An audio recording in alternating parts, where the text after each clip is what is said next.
From Bishop Ireton High School, it's Real World Wednesdays, a show featuring alumni and friends of the school for the Cardinal community and beyond. I'm Ryan Fannin, Associate Director of Advancement and a member of the BI Class of 1989. And on the show today is Bob McDonnell, Bishop Ireton Class of 1972, who has spent much of his career in public service, including serving as the 71st Governor of the Commonwealth of Virginia.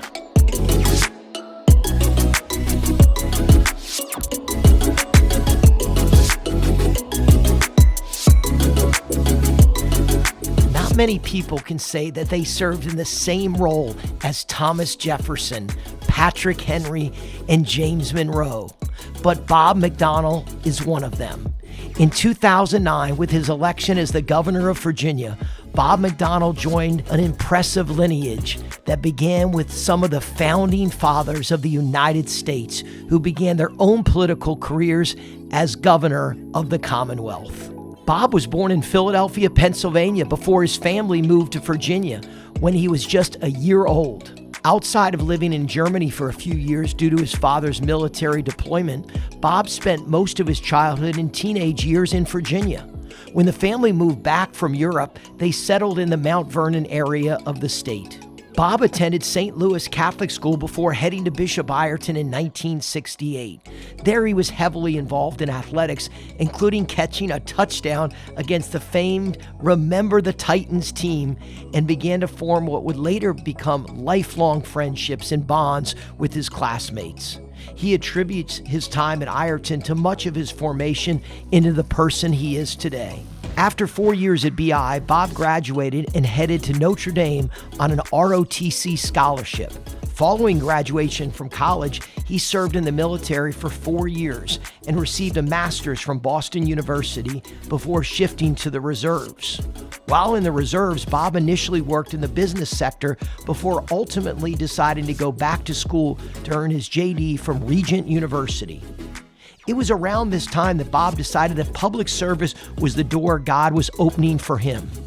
In 1991, he defeated a 20-year incumbent to take a seat in the Virginia House of Delegates, where he served for 14 years. In 2005, he was elected the state's Attorney General, and in 2009, Bob was elected the 71st Governor of Virginia. Bob attributes the lessons he learned from Bishop Ireton, as well as the faith instilled in him by his parents, as key factors for overcoming difficulties and challenges that life can bring. He's now a successful businessman, entrepreneur, and teacher who still very much believes in the importance of service to others and giving back.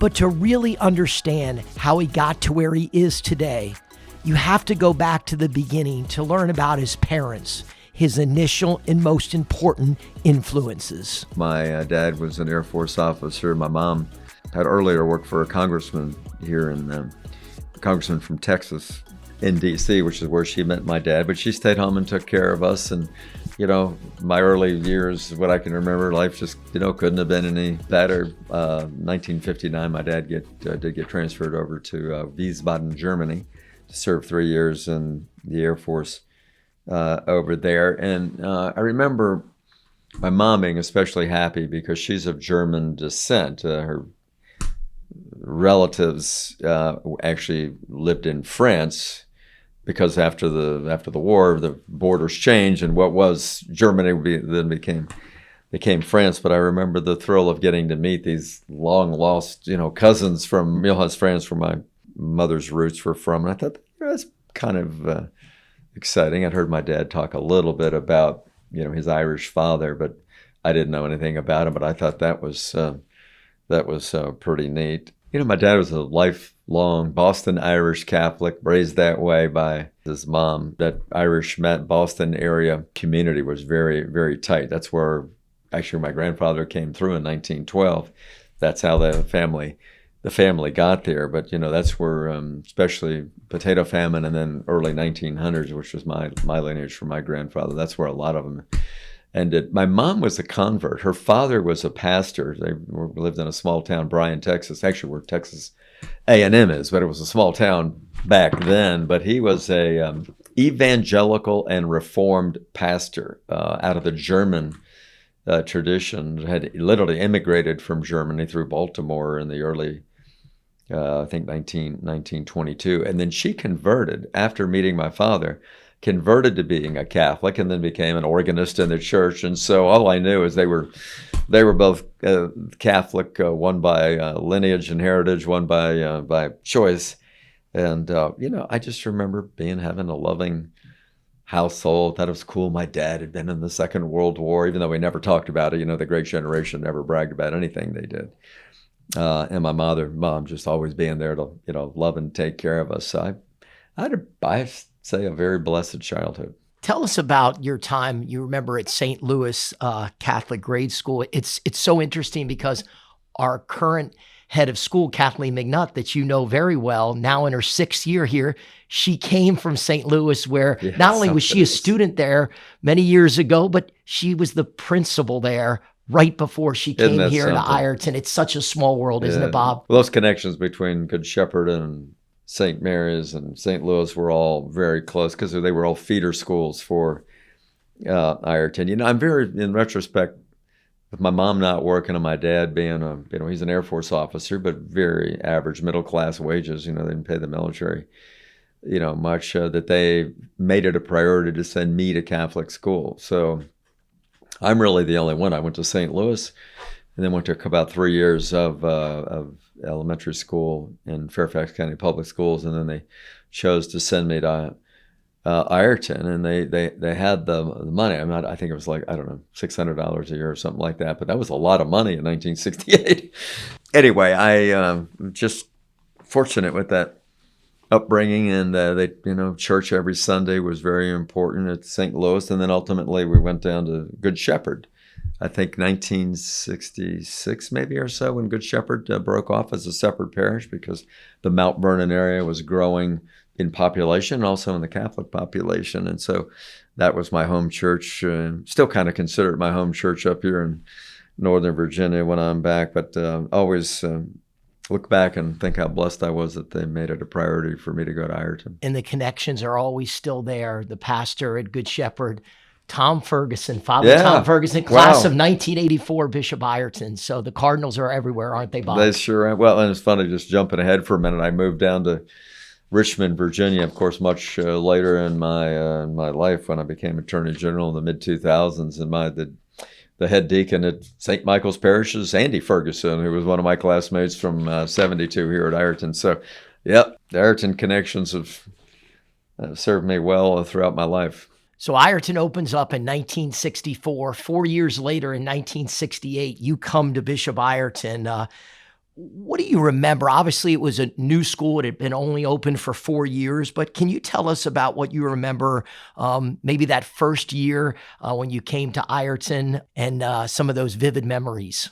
Well, one of my first really big memories, of course, is we have this miraculous basketball team that wins the state Catholic basketball tournament. I actually went down for the semifinals game because one of my classmates here, Tom Woodson, his brother, was one of the starters on the team, Mike Woodson. They had literally miraculous win in the semifinals. This guy, that was the half-court shot, that was right? Jeff Desabry, half-court, 63-foot shot or something at the buzzer to win, and then we beat the arch rival O'Connell. I was there for that game for the finals. I think we won 64-61. I thought, wow, this is cool. I'm going to this real famous school. But that kind of launched Ireton as, a couple of years out of the blocks to win the championship. But no, I remember a couple things. One, I remember the uniforms.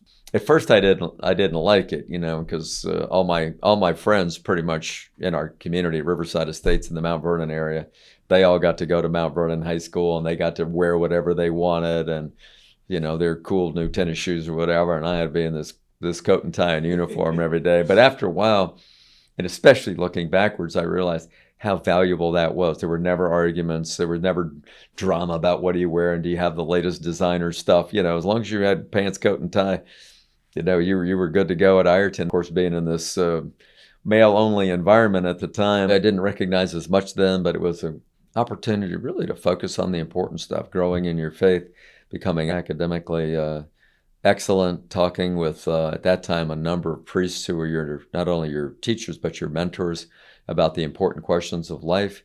And, I probably appreciate it even more now looking backwards about those formative years than I understood at the time. Can you talk a little bit about your time? I know you were a football player here at Bishop Ireton and had a amazing game against T.C. Williams. What do you Yes. what do you remember about some of the football days? Give us some of those memories, Bob. I'm still not happy with the Remember the Titans movie. They left out the Bishop Ireton game. They went first game, second game, third game. I remember thinking, hey, I'm going to be in it. And then they went right to the playoffs and they completely missed my touchdown. But yeah, we had at that time, we had a good team. It was at that time the best record Ireton ever had. We were 5-5 and beat O'Connell at the end. And we played pretty competitively against these much, much larger public schools, beat a couple of them. And but the TC game, of course, we knew the power of that team. They were wiping everybody out. I think only 3 teams scored on them all year.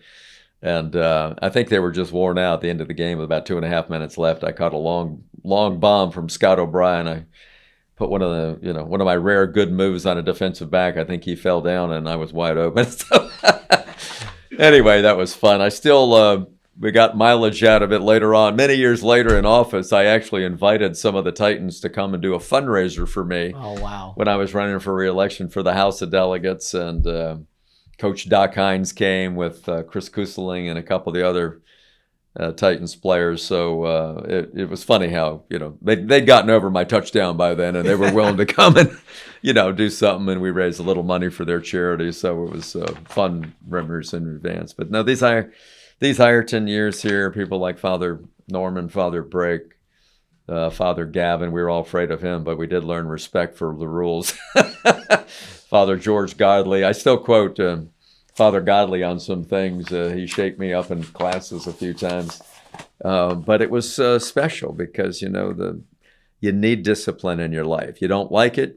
There's a passage in Hebrews chapter 12 that talks a lot about how we don't like discipline, but our Father in heaven disciplines those that he loves to be able to prepare a harvest of goodness and righteousness in you. And I didn't know those things at the time, but I really appreciate now the discipline I got here as well. When you think about the impact that the Oblates of St. Francis de Sales had, so many times when we talk to alumni from the 70s and the 80s and in the late 60s, they talk about the impact, how they really invested in the students beyond just the classroom. Yeah. From your perspective, tell us about what you remember about the Oblates and how they really looked after everyone. Yeah, it was extraordinary. I mean, first of all, just understanding the sacrificial life of becoming a priest, the vows that you take, they're hard.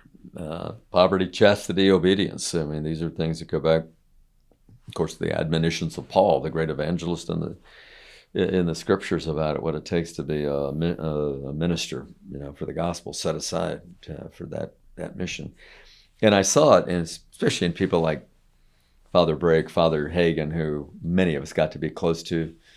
My year, he actually officiated my wedding back in 1976, and as he did for many people at the time. And we knew whether it was field trips to places or just one-on-one time, that these were more than teachers. They were mentors. They were role models about how to live a noble and good life. And I remember several discussions with particularly Father Hagen over the years that were influential, and we admired our teachers. We looked up to the teachers, and even the people that weren't priests, and we had a lot of them at the time. We were very fortunate. Had priests as the principals the whole time I was here. Vocations were obviously a lot more robust nationally. It's sad, in a way, what's happened with vocations. But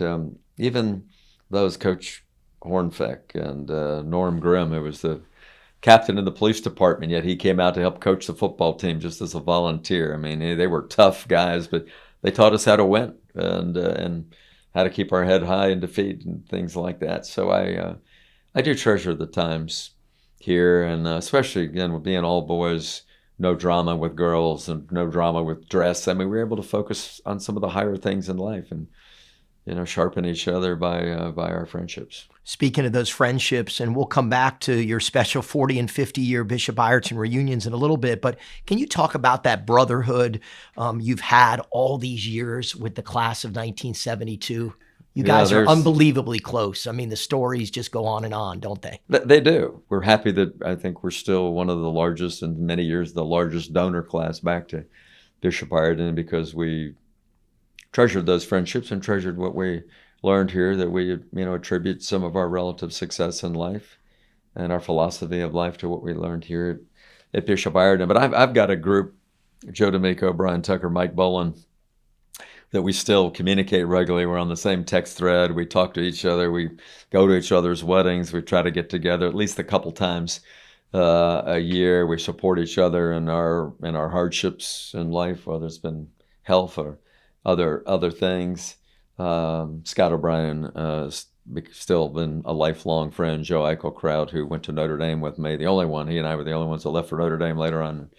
We stay in touch. And then there's others just along the way.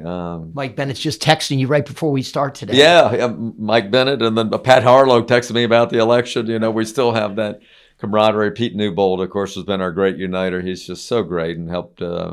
I've worked on a number of the reunions, but Pete's been really the instrument that keeps the keeper of the rolls, keeps the addresses handy. And I've run into people at different things, like Larry Barnett, who's just a terrific guy, opposite political party. Ran him into Richmond because he ran for the House of Delegates as well, and just a salt of the earth, great guy. And others along the way. Tom Farrell, who became the wildly successful president of Dominion. He and I became very close when I was in elected office, and he not only supported me in the office, but he was really championed some major initiatives on education reform. So anyway, I could go on, but suffice it to say that small little class of, I think it was 119 or so, that walked out the doors here in 1972. We've just had a bond, which is why the turnout at the reunions, 50% plus, I think, the last couple times, have been so good, because we just we've had a fondness for one another. We celebrate each other's accomplishments. The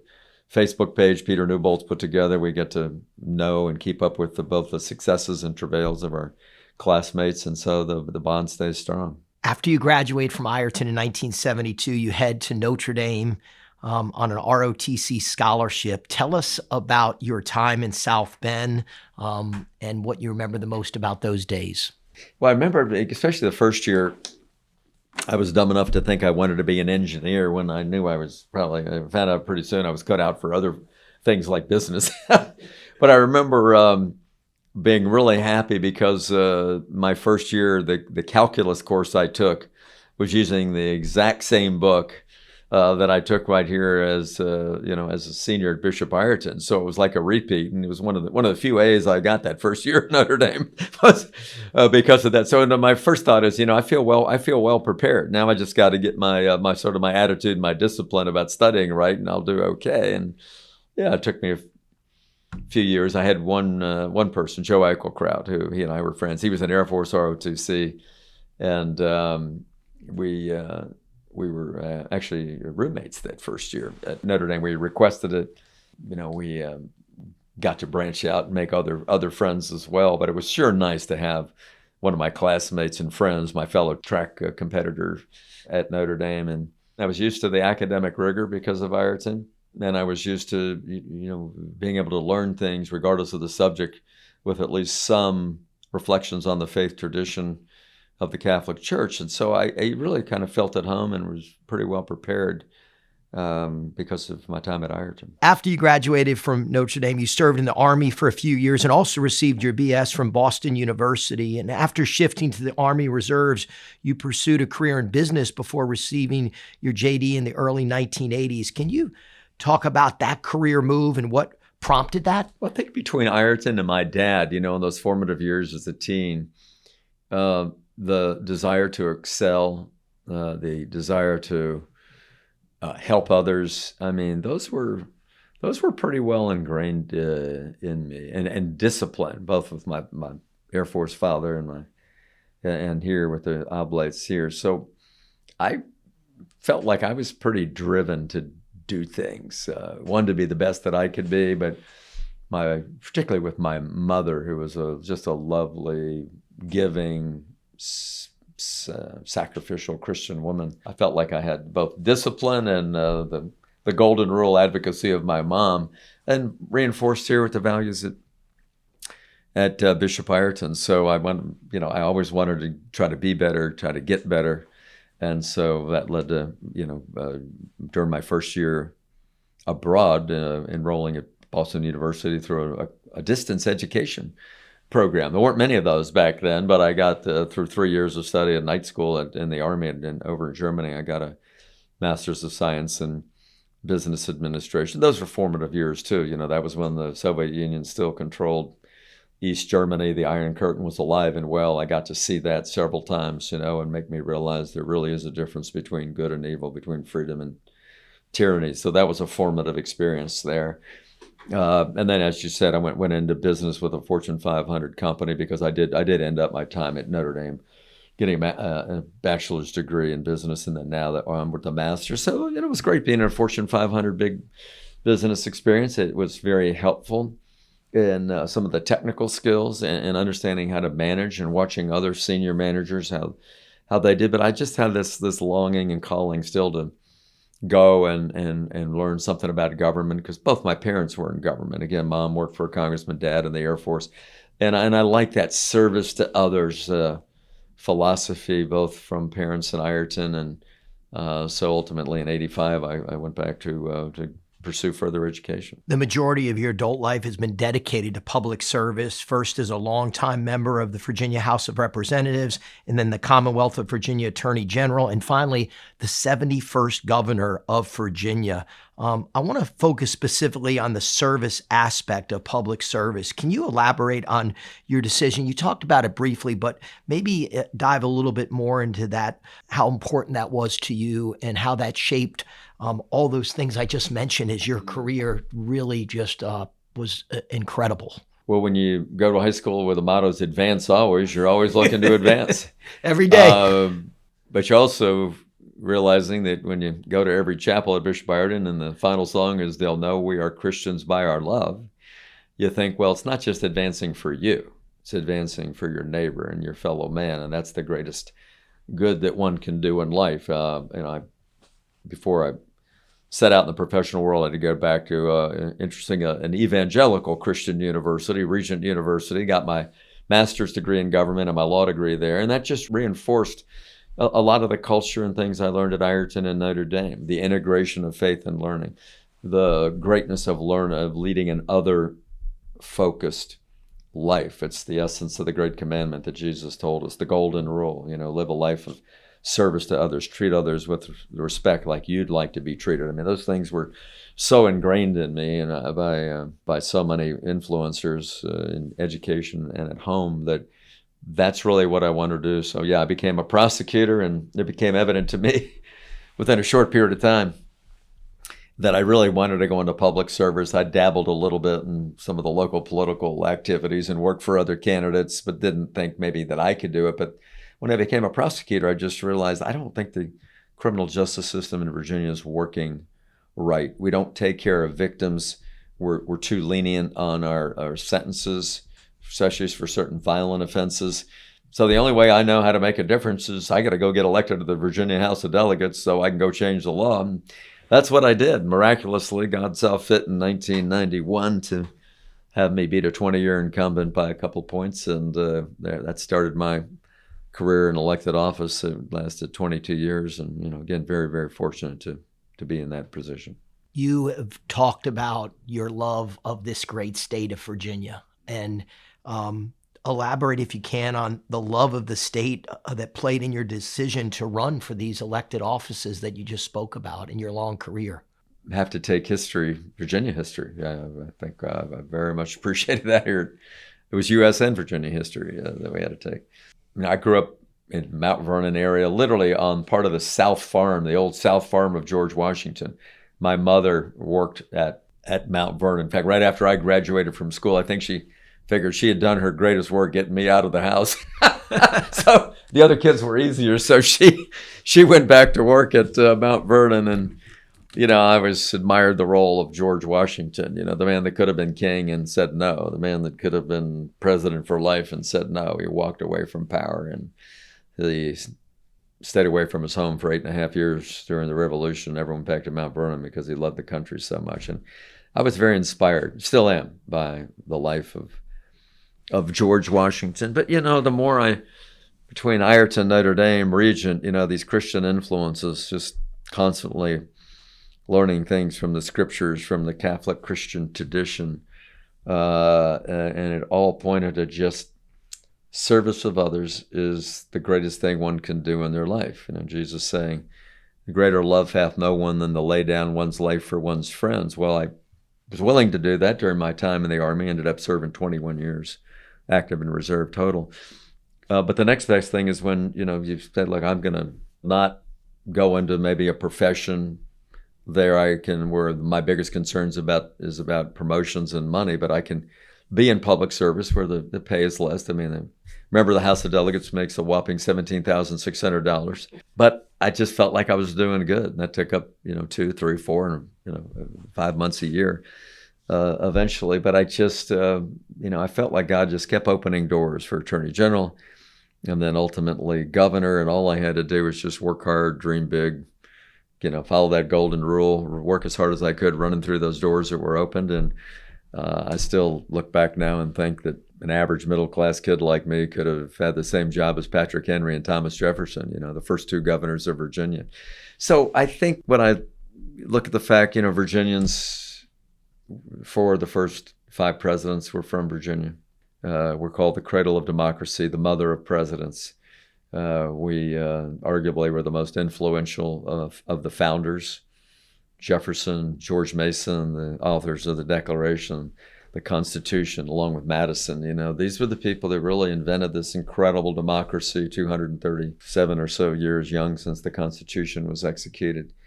And it's just always inspired me, sort of this privilege to walk in those kind of footsteps and the role, the outsized role that Virginia has had in the foundations of the nation and arguably, still today.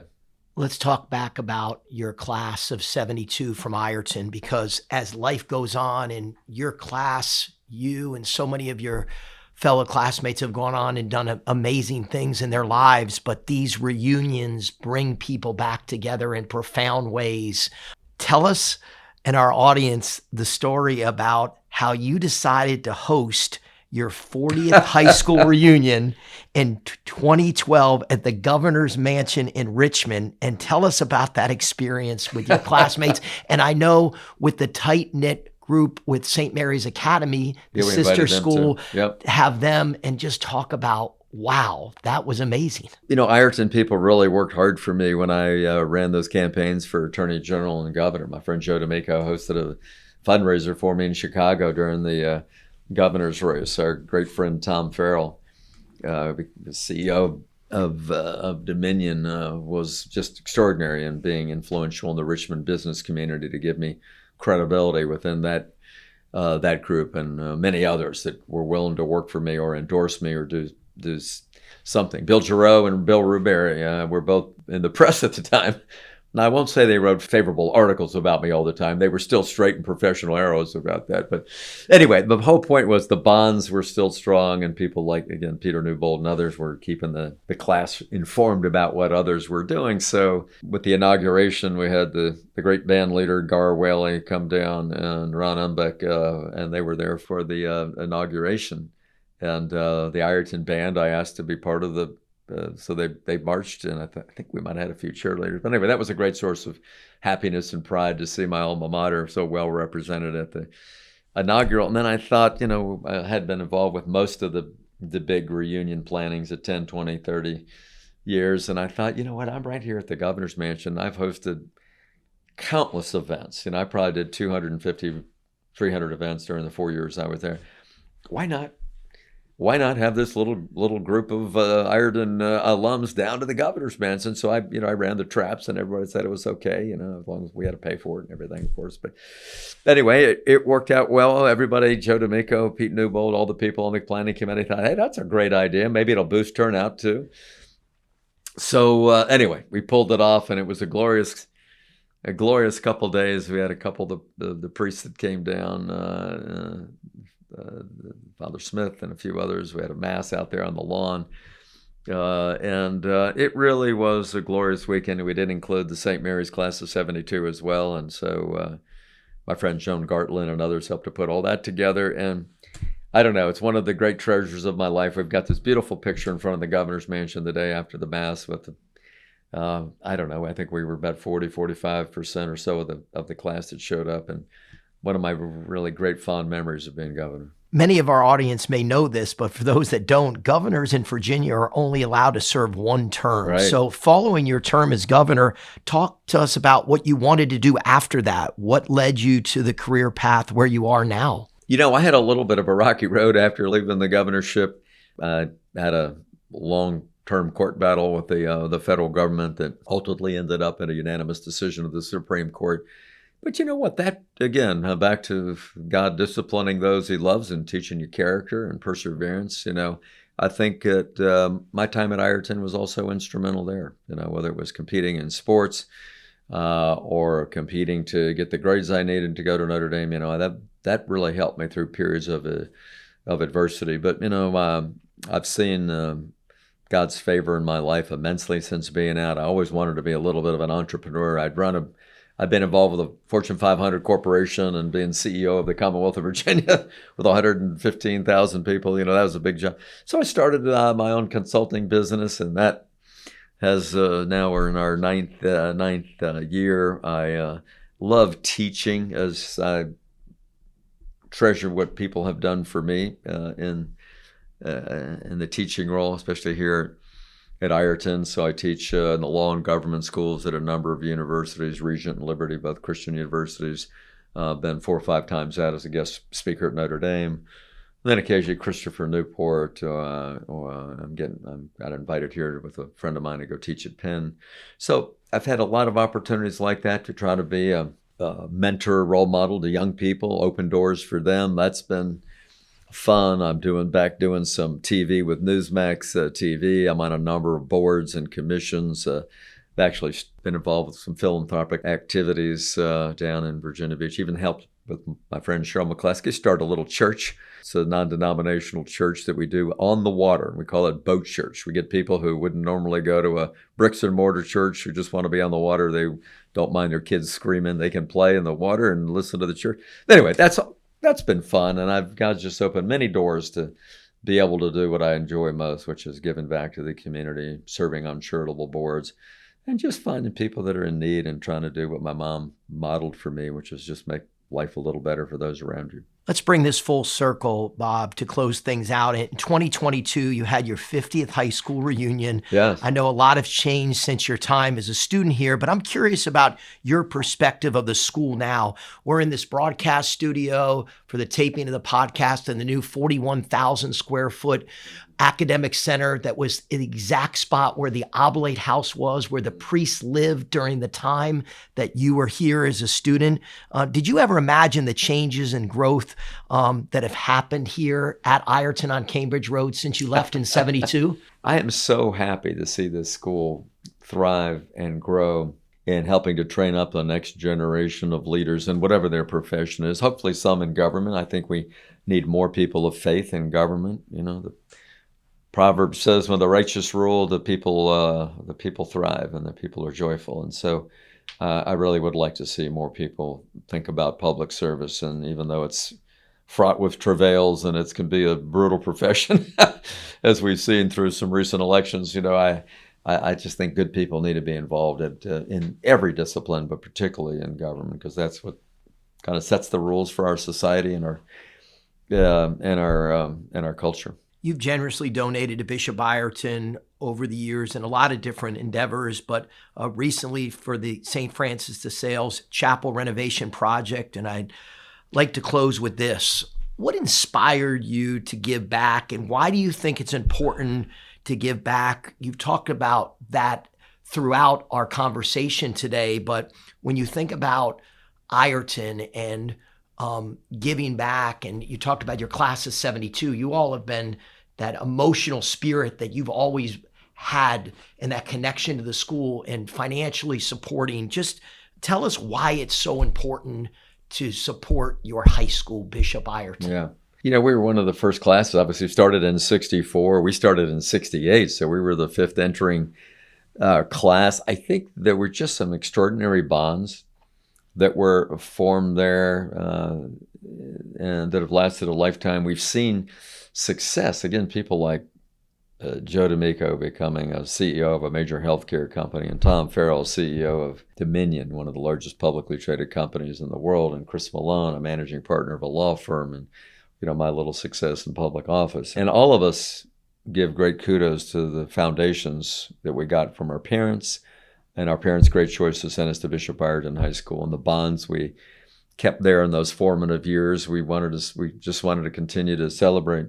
God blessed me with opportunities to serve and children, and now 8 grandchildren. I try to do my little part of tithing, as the scriptures in the Catholic Church teaches us, but never had the resources to do anything meaningful. And I always thought, Lord, if you ever give me resources, there's 2 places I want to help. One's the alma mater that got me started, Bishop Ireton, and the other's the little Catholic schools that helped my kids, and gave them some scholarships when I didn't have the resources, as a young dad with 5 kids to send them. And so I'm so happy with the Lord's providence and His kindness to me that I've got, the ability now to be able to do that. And I'm really honored to do that, especially with the chapel, because that's what I wanted to do, because the faith tradition here at Bishop Ireton is the heart and soul of who we are. Otherwise we'd just be some other excellent secular school. We got plenty of those, but what we need is people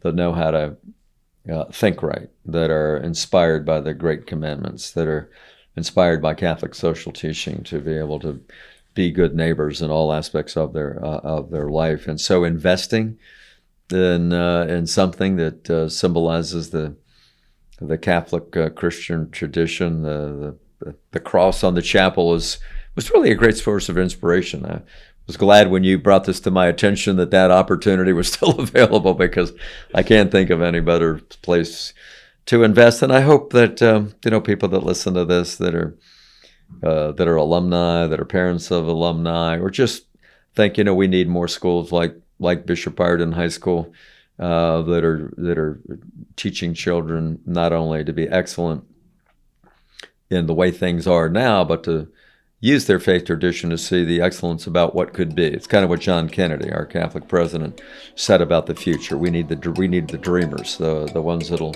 always be looking for a more better, more fair, more just, more equitable, more loving society. I mean, I hope that's what people, regardless of their disciplines, as they walk out of Bishop Ireton as cardinals, in their view, advance always is to not just do it for themselves, but for the whole society. And that's why I'm really honored to help make my little investment in the school, and just so appreciate what Ireton continues to do to transform lives.